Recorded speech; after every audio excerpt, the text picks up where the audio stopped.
Guys, there are so many things in life that we just kind of take for granted. And we don't really think about how those things really came to be and how they came to be very common. For example, a glass of milk. Now, you probably have drank a large amount of milk in your lifetime. You probably had many glasses of milk. You probably had cookies and then you wanted to have milk with it. You probably had variations of milk. You've had 2% milk. You've had skim milk. You've had chocolate milk. You've probably had a lot of milk in your life. But did it ever make you wonder who initially thought, I'm going to squeeze these and I'm going to drink whatever comes out? Somebody had to go first. I'm convinced that God might have told Adam, hey, that's okay. I don't know. Something must have happened, but somebody had to go first. I've heard the story. It went like this. It says, you have undoubtedly been on an elevator that bears his name. That's another thing that's very common these days, elevators. Otis elevators have been the industry standard for more than 150 years. And while Elisha Otis did not invent the elevator, he did devise the braking system that ensured its safety. At the time, most elevators were little more than open platforms, and they'd come apart, and people would be seriously injured if the cable broke. And without a trustworthy braking system, elevators were earthbound and building heights were limited to a mere 6 stories. With it, the sky was the limit. The braking system for elevators made modern skyscrapers possible. But initially, Elisha Otis had trouble selling his elevators until 1854 when he concocted a creative sales pitch at the Crystal Palace exhibition in Manhattan. Every hour at the exposition, the World's Fair of its day, Otis stepped into his machine. He gave the order to an assistant who then cut the rope. The crowd would hold its breath. The brake kicked in, the elevator stopped, and Otis announced, all safe, gentlemen, all safe. And he was doing this every hour. Can you imagine being on an elevator every hour and the cable breaks? That's what he did. Now with this demonstration, Otis quickly sold his first 3 elevators for a whopping $300 apiece. Today, New York City alone has about 70,000 elevators. And it's estimated that the equivalent of the world's population travels on an Otis elevator, escalator, or moving walkway every 3 days. This story shows the critical difference between knowing about something or someone and putting your faith in something or someone. Well, every time we step into an elevator, we are showing some faith that that thing is going to be safe.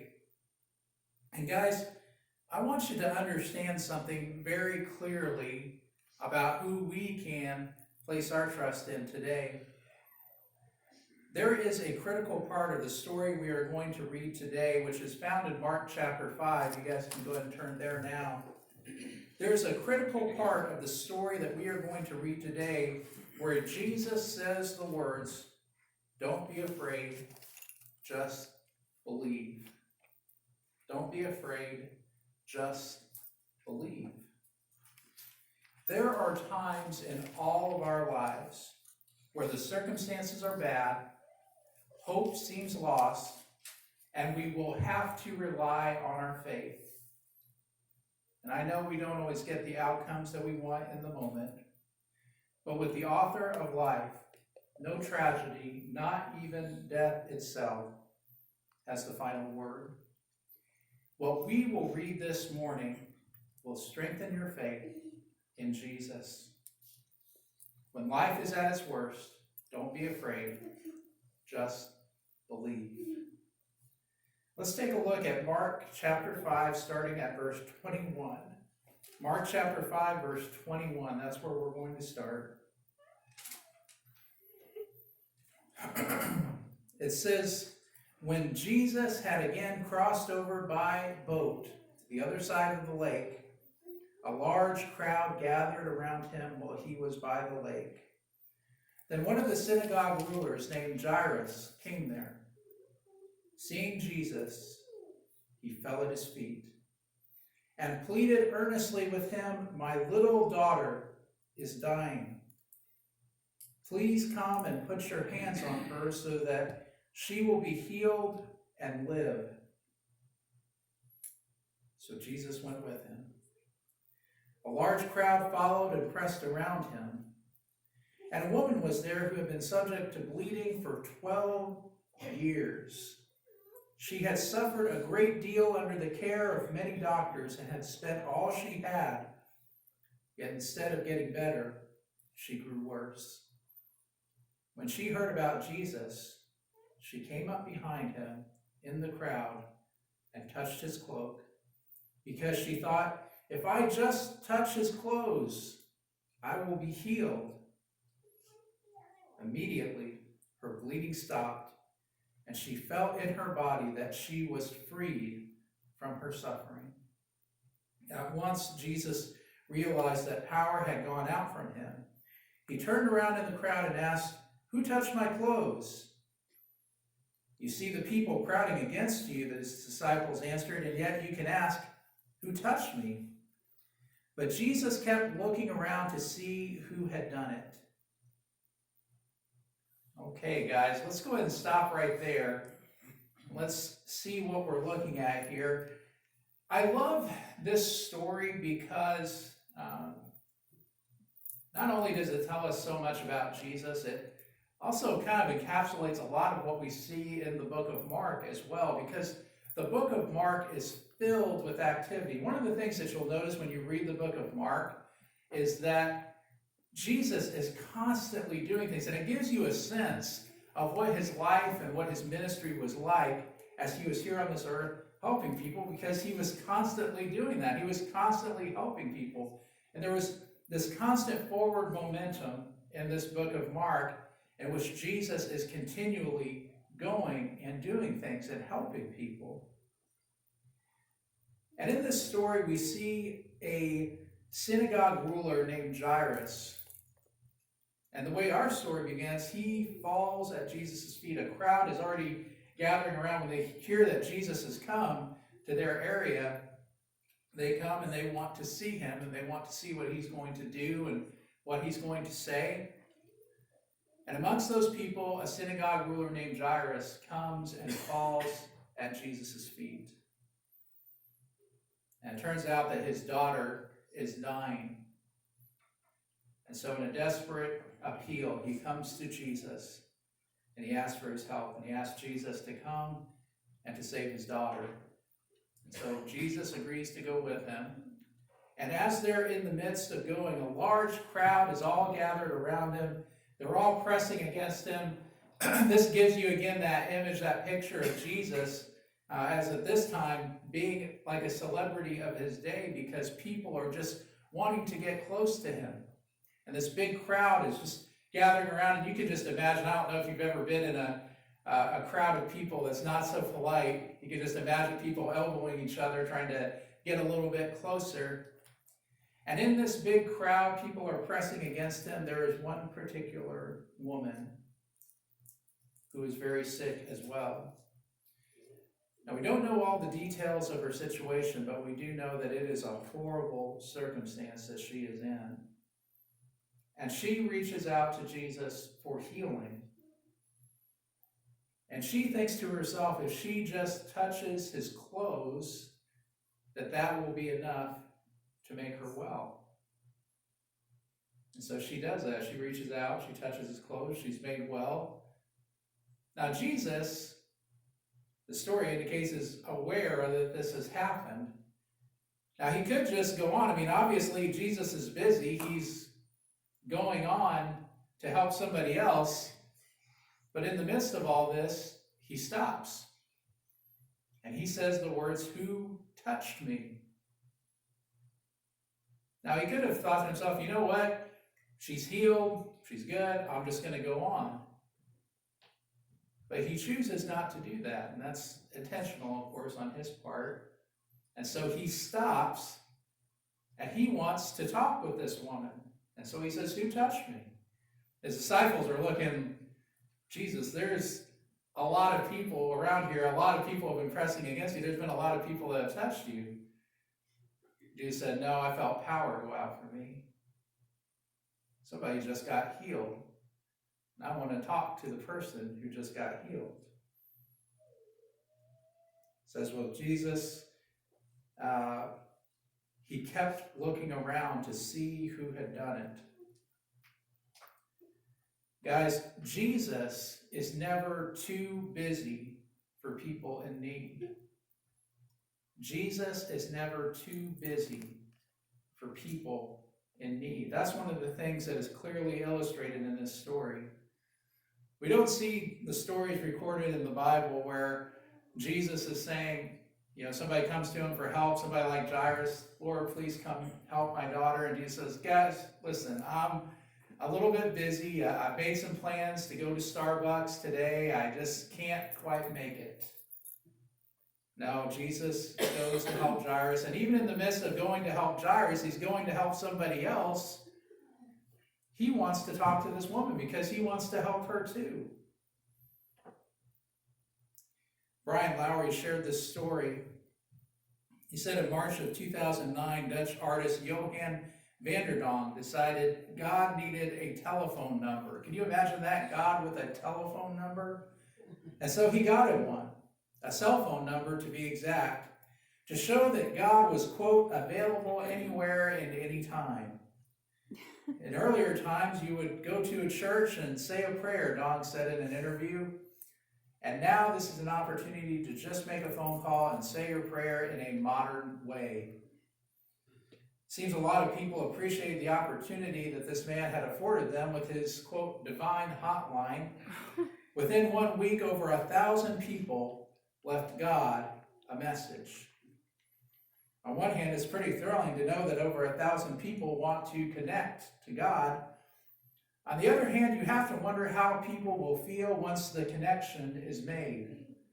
You see, when you called the number that this man had set up for God, this is what you hear on the other side of the line. "This is the voice of God." I'm sure he talked in a deeper voice whenever he was doing this. "This is the voice of God. I am not able to speak to you at the moment, but please leave a message." That doesn't exactly convey the idea of a God who is, quote, available anywhere and any time, does it? To make matters worse, Don planned to keep the line open for just 6 months. When you think about it, what he had done was he really only managed to connect people to an altogether disconnected version of God. What strikes me is how completely unnecessary this exercise actually was. Because, guys, God already is available anywhere and any time. Any time that you go to God in prayer, he hears you. Wherever you're at, whether you're here in our church building, when you're at home, when you're at work, when you're at school, when you're out on the road. Although I encourage you, when you're praying out on the road, keep those eyes open. God will still hear you. But anywhere, anytime, God is available to hear you and to help you. You don't have to call a special number. You don't have to do a certain action. Just go to him in prayer and know that he hears you and that he's never too busy to help you. Now, something else that I noticed from looking at these verses, you look at verse 25, and it says, "A woman was there who had been subject to bleeding for 12 years. She had suffered a great deal under the care of many doctors and had spent all she had, yet instead of getting better, she grew worse." Guys, I cannot tell you how horrible her existence must have been. Because her particular medical ailment, we don't know all the specifics of it, but this bleeding that she had would have made her ceremonially unclean. Do you guys know what that meant? that meant that no one would have wanted to have anything to do with her. This existence would have been an incredibly lonely existence. Not only would she have dealt with the pain, the physical issues that this would have created, but the emotional issues that this had to create. The loneliness of her existence. And then it says on top of that, she was broke. Because all the money she had spent on doctors trying to get well. And unfortunately, no cure that she had sought had worked, and so she had nothing left. And yet, still in the midst of this, she did not give up hope. Because it says that when she heard about Jesus, she went to him, looking for help. And guys, the thing about Jesus is he doesn't wait for you to be clean to help you. Now, the thing about this was that I know it's a very common truth in today's world, and it has been for many, many years, that so many people believe before you come to God, you have to be clean. Somewhere we get this idea in our minds that, well, we have to clean up our act first. We have to, make ourselves right before we can come to God. And guys, that's not the way that it works. That's not true. Because in order for us to become clean, we have to go to the person who can clean us. We have to go to the person who can help us, and that's God. You don't clean yourself up before you come to Jesus. You come to Jesus to get cleaned up. Steve Mathewson had this to say: the first church in which I served was in a place called Helena, Montana. I would often spend some of my weeks studying in the public library right at the edge of town. I always saw the same group of 4 or 5 scruffy-looking guys wearing dirty coats and long beards. They looked like mountain men because probably that's what they were. They came down out of the hills to study who knows what. I would see these guys with stacks of books sitting in cubicles, and I didn't think a lot of it at the time, but about 4 years after I left, I found out that one of those guys was Ted Kaczynski, the Unabomber. If you know anything about Kaczynski's story, you know that he grew up a very gifted young man. He became a math professor, but was soon disillusioned and moved to the mountains of Montana. He would sometimes come down from the mountains to send mail bombs to people he didn't like. After years of investigation, he was finally discovered by police and sent to prison.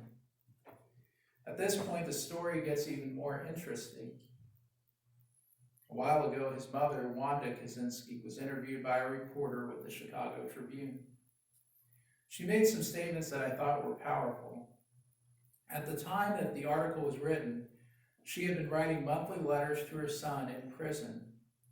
She shared with the reporter that she had written in her most recent letter. She wrote, "I want you to know, Ted, that when a child is born, the parents give them the gift of unconditional love for a lifetime.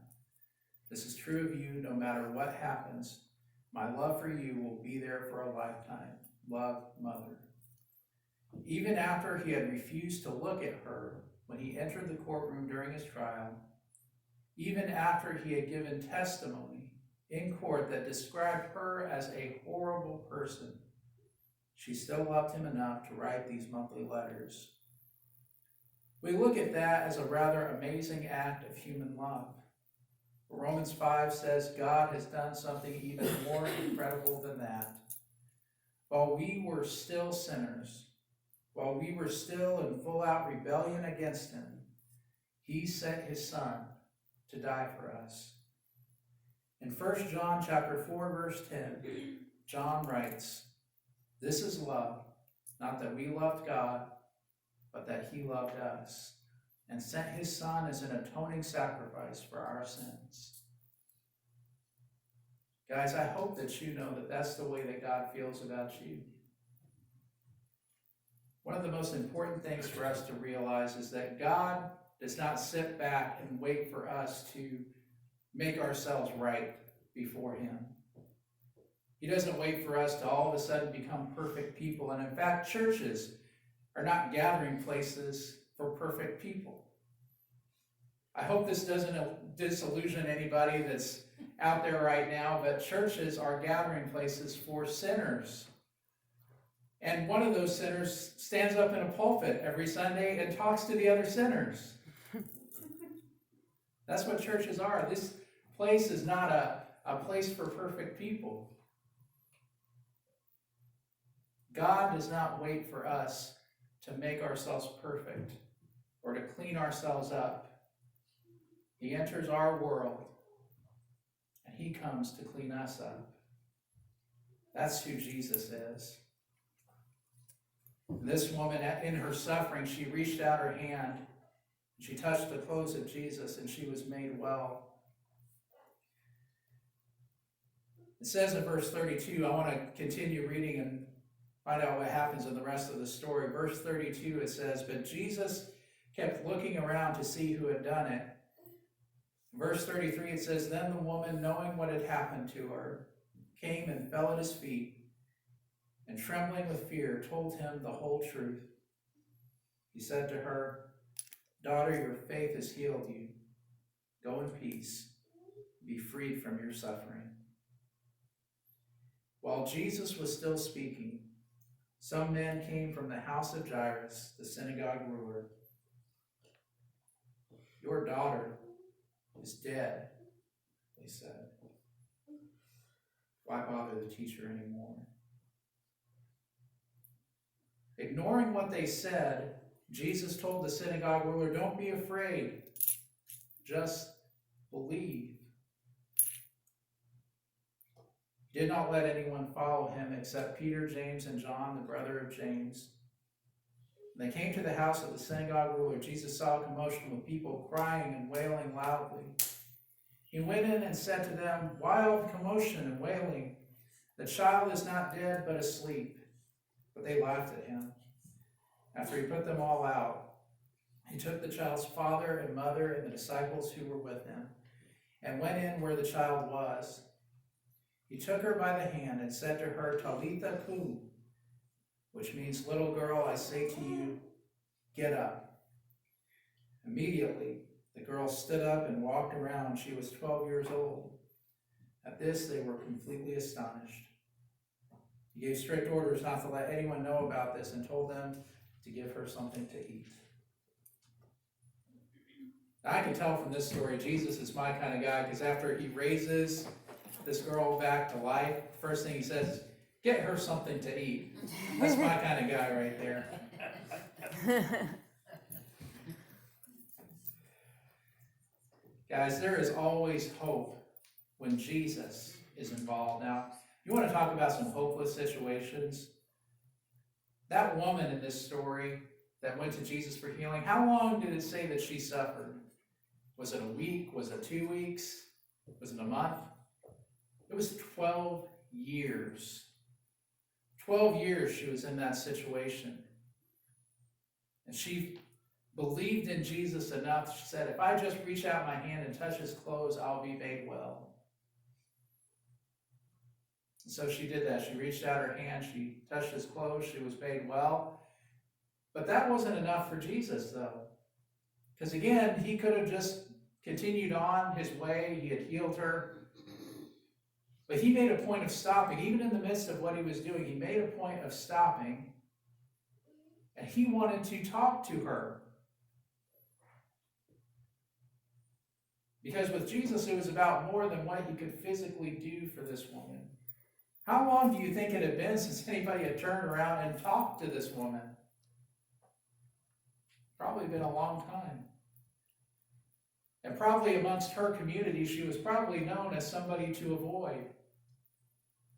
But Jesus wanted to publicly acknowledge that what? She was healed. of that thing that had made her ceremonially unclean. Now, when Jesus stopped and said that he wanted to talk to her, can you imagine the fear that must have gone through her?